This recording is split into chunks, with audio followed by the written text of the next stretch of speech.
headlines and headaches.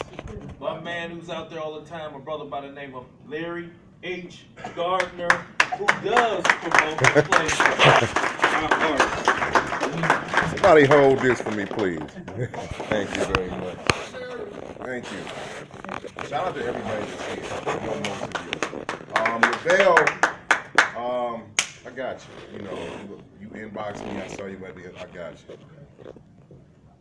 I apologize if I sound a little bit hoarse. Now, I came from 2 meetings.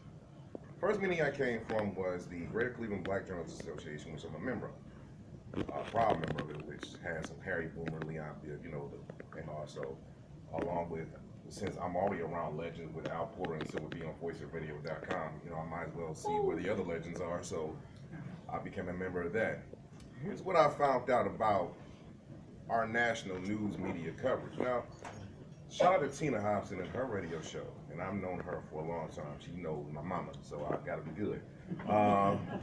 Here's the thing though. The reason why that the human trafficking was not put on national news from missing girls is because it's not that popular. Kind of sick, isn't it? It's not that popular. You know what's popular? I'm ready. Certain animal that's about to have a baby. The giraffe, right? So they put that up there according to, and here's the thing, that's where we're responsible as a public. They put it up, they put the story up there over everything else because of our social media posts. If we post more about the giraffe than sort of say our local elections or our mayoral elections or councilmen or number 4 or 5, you know, then it's put up there as popular news. That's how the producers, unfortunately, that's how the producers eat. That's how the television stations, you know, eat. I always was told, and this comes from, I don't know if you know him or not, Kyle Early, you know, was an activist. He always says in his speeches, you hear him, and I heard him a lot, and he's been on my show a couple of times.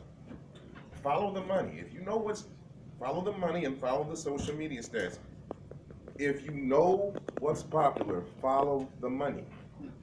If you want to know what your city cares about most, follow the money. We followed it all the way right to the queue, didn't we? We followed it all the way right to the queue. So follow the money. That's it. You follow the money, you know, like, the thing about it is like, as far as a community, if nobody cares about what you're passionate about, you gotta go to your local. You can protest, you can march, you can sing, but your actions or speak louder than your words. Write your congressman, write your ward people. If they do not care about what you're talking about, they gotta go. Weed them out. I live in Ward 1. There's a fight going on in Ward 1. Councilman Pruitt, Kimberly Brown, and Joe Jones have stepped up. So a lot of people who are sick and tired, and I lived in Ward 1 dang near all my life, and I grew up there.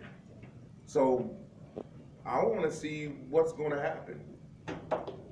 And if I don't like the person that is running Ward 1, then I'm going to make my voice heard.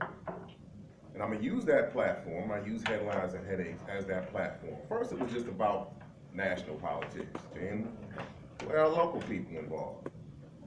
Then there's other trending topics. The main event, I debate with Most Electrifying on voiceofradio.com, who's the president, about those same trending topics. We learn a lot from each other. That was created just so that we can debate these topics as 2 African American men. And the person who mediates us is none other than Mr. Black Command Army himself, Albert Porter. It had to take an army to debate between us so we can debate, you know, because we're passionate about what side we take on, but we agree at the same day. No matter if you believe in Jesus, Allah, Buddha, or spirituality in general, always believe in your community. You know, after I left that meeting, and tell you where else I went to West 25th to cover, there was a small protest out of Fantasy Nails, the shop where the Korean guy and the black woman got into it, and there's a different size to everything. Now, I was gonna save this for my show as far as who I thought was, who my opinion was, but the bottom line is that when you own a business, and if somebody is unruly, to a certain extent, you have the right to tell them to leave, but you do not have a right to attack because it makes you look bad. The thing about it is, I was in a certain situation a couple of weeks ago. I was covering a hip hop event, and somebody who was a photographer at the club I was at wanted to try to fight me. You know what I did? I said, you know what? I know the owner. I just walked up to the owner, the general manager, and said, look, this dude is being unruly. Not only do I represent myself as not only a man, a black man, but a man, a father, but I also represent, I've had my media badge around me, because I represented my show on the stage. So I cannot go out and start, no matter what, you can have a real bad day, and trust me, I had the worst of the worst. But I can't just go around swinging on people because they said, you're gonna kick your behind. No. And I cleaned it up for the kids, trust me.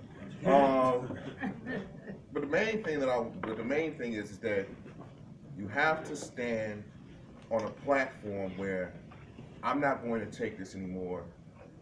I'm sick of this, what's going on. I'm sick of these missing girls. I'm sick of the community having potholes bigger than moon craters. I'm sick of the trash being on the side of the road and the garbage man not picking it up. I'm sick of, police brutality and the Cleveland Police Association movements. I'm sick of them.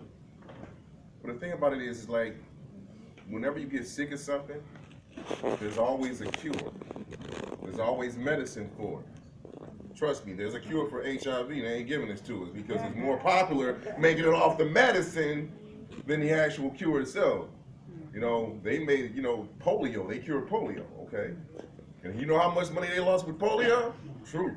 So, but the thing is that I use my platform because the creator wanted me to use this platform to make everybody, to put everybody who's doing something with their lives on there. Not only do I have community people on there, but I have artists on there too. If you heard of Spazzo Cleavy, was on there a couple of times as well. If you heard of another guy, his name, this guy called me from Akron, Seymour Fresh. He signs his own shoes. He was on my show along with a friend of mine. So this week I'm having the singer Stan Edward Moore and Sierra McCoy, who is a realtor. Means she can put people in homes, whether renting or rent the home. All you have to do is listen to the people that are doing something with the community. If they are here to help you, I don't do this just for my health. Trust me, if it was my choice, I'd be at home passed out right now, eating a hamburger right now. But still, I'm here to support not only because of the vision of Al Porter, Silver B, but everybody in this room that has something positive to say and something positive that they want to do. The show Headlines and Headaches is I deal with the headlines that give pretty much everybody the headaches, whether it be from nationally, locally, on down, because I'm sick of it, you can't take it anymore, and then I put people on so they can either expand their business or continue with expanding their business so they can do better for us, because who's gonna do right by us but us? That's all I'm saying. And if anybody learned anything from this, and if I can help somebody today, my godly mission from the man upstairs is accomplished. So that's it. And one last thing, and I always say this at the end of my show before the music comes in.